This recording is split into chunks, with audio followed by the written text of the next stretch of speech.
Balaji sir, திரும்ப உங்ககிட்ட நம்ம சிம்ம ராசிக்கு வந்துடலாம். சிம்ம ராசி பொறுத்த வரைக்கும் இந்த 2026 ஒரு சோதனை பரீட்சையான ஒரு காலமாக இருக்கும். பரீட்சையில் கொஞ்சம் கஷ்டப்பட்டு படித்தாங்கன்னா அடுத்து 2027 நல்லாயிருக்கும். ஸோ 2026 நல்லா இல்லைன்றதை அப்படி பாலிஷாக சொல்கிறேன். ஸோ இது வந்து ராசிக்கு 7ஆம் இடத்தில் ராகுவும் ராசியிலேயே கேது பகவானும் இருக்காங்க. 12ஆம் இடத்துல விரைய குரு வராங்க. இப்போ வேறு அஷ்டம சனி போயிட்டுருக்கு. இதெல்லாம் வந்து பார்த்திங்கன்னா குடும்பத்திலேருந்து வெளியில் போகிறதுக்கான சூழ்நிலைகள்லாம் ஏற்படும். காதல் செய்பவர்களுக்கு லவ் பிரேக்கப் போகிறதுக்கு வாய்ப்பு இருக்குது. தேவையில்லாத பழக்க வழக்கங்கள்லாம் ஏற்படுறதுக்கான வாய்ப்புகள் உண்டு. வண்டி வாகனங்களில் போகிறப்ப ஜாக்கிரதையாக இருக்கணும். ராசிக்கு 7ஆம் இடத்துல இருக்க ராகு சிறு விபத்தை கொடுக்கறதுக்கான வாய்ப்புகள் உண்டு. வாகன விபத்தெல்லாம் ஏற்படுறதுக்கான வாய்ப்புகள் உண்டு. ஹெல்மெட் போட்டு போகணும், சீட் பெல்ட் போட்டு போகணும். கணவன் மனைவிடையே நிறைய சண்டைகள் வரதுக்கான வாய்ப்புகள் உண்டு. இதன் மூலமாக சின்ன சின்ன சண்டைகள் 2 பேருக்குள்ளே வந்துகிட்டே இருக்கும். ஸோ இது வந்து ஒரு டெம்பரவரியாக ஒரு வீட்டுக்குள்ளேயே ஒரு பேசிக்காமல் இருக்கிற மாதிரி நிலைமை ஏற்படும். தொழிலில் போட்டி பொறாமை ஏற்படுறதுக்கான ஒரு வாய்ப்புகள் உண்டு. அதன் மூலமாக எதிரிகள் நிறைய உற்பத்தி ஆகிடுவாங்க. ஸோ ஹெல்த் இன்சூரன்ஸ் போட்டுக்கிறது சிம்மராசிக்கு ஆகச்சிறந்த ஒரு அருமையான விஷயம். ஸோ பெண் பிள்ளை பெற்றவர்களுக்கு அவங்க எடுக்கக்கூடிய சில முடிவுகள் இவங்களுக்கு வந்து ரொம்ப ஒரு கஷ்டத்தை கொடுக்கக்கூடிய அமைப்பு இருக்கும். இன்றைக்கி பாசிட்டிவ்னு பார்த்தோம்னா அது குலதெய்வங்களுக்கு போய்ட்டு போது இதனுடைய தாக்கங்கள் கம்மியாக இருக்கும். ஏதாவது ஒரு வகையில் வீட்டில் சுப செலவுகள் வந்துக்கிட்டே இருக்கும். அதே போல் வந்து பார்த்தீங்கன்னா கலப்பு திருமணம் ஏற்படுறதுக்கான வாய்ப்புகள் உண்டு. ராசிக்கு 7ஆம் இடத்துல ராகு இருக்கிறதுனால. ஸோ காதல் இவ்வளோ நாள் ஏற்றுக்காத சிம்மராசிக்காரர்களுக்கு காதல் ஏற்றுக்கொள்ளக்கூடிய ஒரு வாய்ப்புகள் ஏற்படும். ஸோ அதிகமாக பயணங்கள், வெளியூர் பயணங்கள் செல்ல வேண்டிய நிலை ஏற்படும்.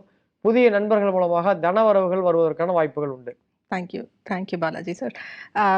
சிம்மராசி வந்து நான் இவ்வளோ நேரம் எல்லாமே ஸ்மூத்தாக போச்சே அப்படின்னு பார்த்துக்கிட்டு இருந்தேன். இப்போ தான் சிம்மராசிலேருந்து ஆரம்பிச்சிருக்கீங்க போல இருக்கு. அவங்க நிறைய விஷயத்தில் ரொம்ப நிதானம் தேவை அப்படின்னு சொல்லியிருக்கீங்க. வித்யா கார்த்திக் மேம் என்ன சொல்கிறாங்கன்னு பார்ப்போம். சிம்மராசிக்காரங்களை பொறுத்த வரைக்கும் ஒரே ஒரு தாட்டு தான் வரும். இந்த வருஷம் முடியும் போது 2026 வருஷம் கேலண்டர்லேருந்து யாராவது எடுத்துட மாட்டாங்களா அப்படின்ற மாதிரியான அமைப்பில் தான் இருக்கும். ஏன்னா அஷ்டமச்சனி என்னதான் அஷ்டமச்சனின்னு பயமுடுத்தினா கூட ஆஃப்டர் ஜூனுக்கு மேலே சிம்மராசிக்காரங்களுக்கு சூப்பராக இருக்குது. அது வரைக்கும் கொஞ்சம் சிந்தனையில் கொஞ்சம் கவனமாக இருக்கணும். தேவையில்லாமல் நம்மளா யோசிச்சு, ஏன்னா லக்னத்திலேயே கேது இருக்கும்போது தாட் ப்ராசஸ் ஏதாவது ஒன்றுக்குள்ளே போயிட்டே இருக்கும். ரொம்ப லோன்லியாக ஃபீல் பண்ணுவீங்க. தனிமைப்படுத்தப்பட்ட மாதிரியான ஒரு உணர்வு வரும். அது சும்மா டெம்பரவரி தான். பட் சிம்மராசிக்காரங்களை பொறுத்த வரைக்கும் ஆஃப்டர் ஜூனுக்கு மேலே எக்ஸாக்டான ஃபென்டாஸ்டிக்கான டைம் பீரியட். எனக்கு தெரிஞ்ச அசுர வளர்ச்சி தான். ஏன்னா அங்கேருந்து குரு வந்து டைரெக்டாக 8ஆம் இடத்துல இருக்கக்கூடிய சனியை பார்ப்பார். அப்போ தொழில் விருத்தி அதிகமாகும். இது வரைக்கும் சும்மா சின்ன லெவலில் இருந்த சிம்மராசிக்காரங்களாம் மேனேஜர் லெவலில் உயரத்துக்கான வாய்ப்பு, மேனேஜரில் இருக்கவங்களாம் ப்ராஜெக்ட் எக்ஸிக்யூட் ஆகிறதுக்கான வாய்ப்புன்ற மாதிரி ரொம்ப பெரிய சூப்பரான அமைப்பு இருக்குது. 7க்கு 2 தான் 8. அந்த இடத்துல குரு பார்வை இருக்கலாம். நிறைய சிம்மராசிக்காரரோட ஸ்பவுஸுக்கு மிகப்பெரிய ராஜயோகம் இந்த 2026 வருஷம் காத்திருக்கு. எதில் கவனம் அப்படின்னா வண்டி வாகனங்களில் கவனமாக இருக்கணும். நைட் ட்ராவலை கொஞ்சம் அவாய்ட் பண்ணுங்க. கண்டிப்பாக வாகனம் செலவு வைக்கும். அதே மாதிரி இன்சூரன்ஸ் ஏதாவது எடுக்காமல் இருந்தீங்கன்னா 8ஆம் இடத்துல சனி இருக்கார். இன்சூரன்ஸ்லாம் வண்டிக்கு உங்களுக்கு எல்லாத்துக்குமே போட்டு வச்சுக்கிறது இந்த 2026 நல்லது. ரொம்ப நன்றி வித்யா மேம். இந்த வாகனத்தில் கேர்ஃபுல்லாக இருக்கணுன்றது நீங்களும் அழுத்தமாக சொல்கிறீங்க. அது நிச்சயமாக சிம்மராசிக்காரர்கள் ஞாபகம் வச்சுக்கணும். நல்லதாக நீங்கள் சொன்னது ஒரு ஜூன் அப்படிங்கிற ஒரு செக் பாயிண்ட். பார்ப்போம் மற்றவங்களும் என்ன சொல்லிடுறாங்கன்ட்டு. S Revathi ma'am. சிம்மராசி 2026 இந்த புத்தாண்டு பிறக்கிறது வந்து பார்த்தீங்கன்னா உங்களுக்கு நிறைய ப்ளஸ் பாயிண்ட்ஸ் இருக்குது. அதாவது இந்த குருவுடைய பயிற்சியாக இருந்தாலும் சரி, குருவோட பலனாக இருந்தாலும் சரி, 4, 8, 12 அப்படின்னு சொல்லக்கூடிய இந்த 3 பாவத்தை இயக்குறது விபரீத ராஜயோகத்தை ஏற்படுத்தி கொடுக்க போதுங்க. மறைமுகமான பிரச்சனைகள் இருந்தால் கூட அதை ஃபேஸ் பண்ணக்கூடிய ஒரு தைரியம், போல்ட்னஸை வந்து இந்த சிம்மராசிக்கு ஏற்படுத்தி தரப்போகுது. நிறைய சொல்லியிருப்பாங்க சிம்மத்தில் வந்து கேது இருக்குது, குழப்பத்தில் இருப்பாங்க, அவங்க ஒரு ஸ்ட்ரெஸ்ஸில் இருப்பாங்க, ஒரு வேர்ல்டில் இருப்பாங்க. எல்லாம் உண்மைதான். ஆனாலும் இந்த வருஷம் ஏப்ரல் மாதத்துக்கு மேலே அவங்களுடைய போல்ட்னஸை ஹை பண்ணி கொடுக்கக்கூடியதா இந்த ஆண்டு ஏற்படுத்தி தரப்போகுது. என்னதான் வெளியில் சிங்கமாக இருந்தாலும் வீட்டுக்குள்ளே வரும்போது எலி ஆயிட்டீங்க அப்படின்னா உங்கள் கணவன் மனைவியோட இல்லற வாழ்க்கை சிறப்பாக இருக்கும். ஏன்னா கேதுன்றது இங்கே இருந்தாலும் சர்போன்ற பாம்பு 7ஆம் இடத்துல இருக்குது. உங்களை விட பலம் வாய்ந்தவங்க தான் உங்களோட லைஃப் பார்ட்னராக இப்போ இருக்கக்கூடிய காலகட்டம் இருக்கிறனால இல்லற வாழ்க்கையில் அமைதி, மௌனன்ற ஒரு மந்திரம் மிக சிறப்பை ஏற்படுத்தி கொடுக்கும். பொருளாதாரத்தை பொறுத்த வரைக்கும் இந்த 2026 சிம்ம ராசிக்கு நியூட்ரலாக இருக்கும். அதாவது 10,000 வர வேண்டிய இடத்துல கண்டிப்பாக 8,500 அவங்களுக்கு கண்டிப்பாக வரும். அதை அவங்க மெயின்டைன் பண்ணிட்டு வந்தாலே சிறப்புகளை ஏற்படுத்தி தரும். அதே போல் வித்யா, கல்வி ஞானத்தை அதிகரித்து கொடுக்கக்கூடிய ஆண்டாக இந்த 2026 சிம்ம ராசிக்கு இருக்குங்க. குழந்தைகளை பொறுத்த வரைக்கும் பாடசாலையில் படிக்கிற குழந்தைகளாக இருந்தாலும் சரி, பள்ளிக்கூடத்தில் படிக்கக்கூடிய பிள்ளைகளாக இருந்தாலும் சரி, இந்த வருஷம் அறிவும் ஞானமும் பெருகி ஏற்படுத்தி தரப்போகுது. Thank you Revathi ma'am. ஜூனுங்கிறது இப்போ ஏப்ரல் அப்படிங்கிற அதிக நம்பிக்கையை கொடுத்துருக்கீங்க. ரொம்ப ரொம்ப சந்தோஷம். சார் ராமகிருஷ்ணன் சார், நீங்கள் என்ன சொல்கிறீங்க சிம்மராசி அவங்களுக்கு?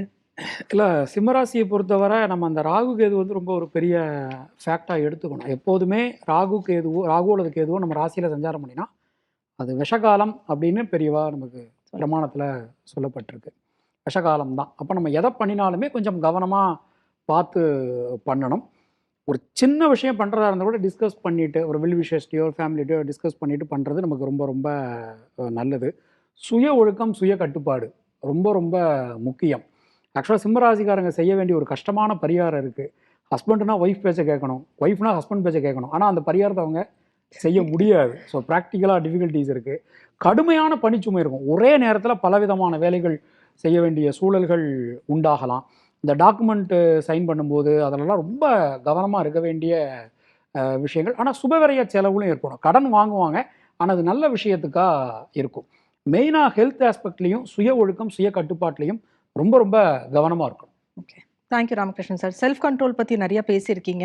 அந்த மாதிரி வருமானம் வரும் ஆனால் செலவு இருக்கும் அப்படின்னு ரொம்ப நாசூக்காக சொல்லியிருக்கீங்க. ஷெல்வி சார், நீங்கள் சொல்கிறது.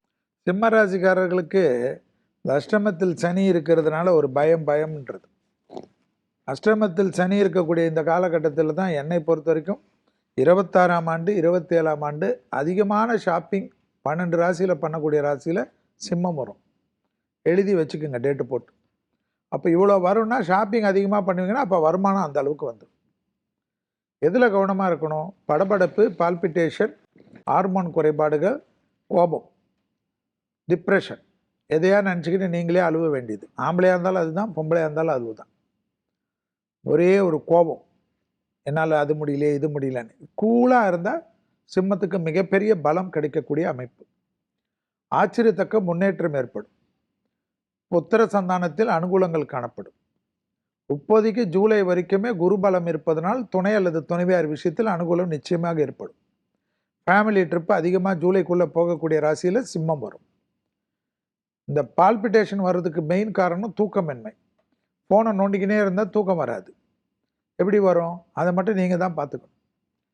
6ஆம் அதிபதியும் 7ஆம் அதிபதியுமான சனி பகவான் 8இல் இருப்பதனால் பெரிய ராஜயோகம் நிச்சயமாக ஏற்படக்கூடிய ராசிகளில் சிம்மம் வரும். படிப்பில் நீங்கள் நினச்ச இடத்துக்கு போகலாம். தொழில் அற்புதமான இடத்துக்கு போகலாம். வண்டி வாகனத்தில் வித்தைகள் எந்த ராசி காட்டினாலும் ஹாஸ்பிட்டலில் தான் படுக்கணும். அதில் சிம்மம் ஒன்றும் விதிவிலக்கில்லை. எப்பொழுதும் விநாயகர் வழிபாடு ரொம்ப அற்புதத்தை தரும். சர்ப கிரகங்கள் தோஷத்தை போக்குவதற்கு நம்ம திருஞான சம்பந்தர் ஒன்று கொடுத்துருக்காரு. என்னது? திருஞான சம்பந்தர் அருளிய கோளர் பதிகத்தை கேட்பதன் மூலியமாகவே உங்களுக்கு சர்பதோஷம் வேலை செய்யாது, ராஜயோகத்தை கொடுக்கும். ஞாபகத்தில் வைத்துக்கங்கள். அதிகமான ஷாப்பிங் போகக்கூடிய ராசி சிம்மம் இந்த வருஷத்துக்கு.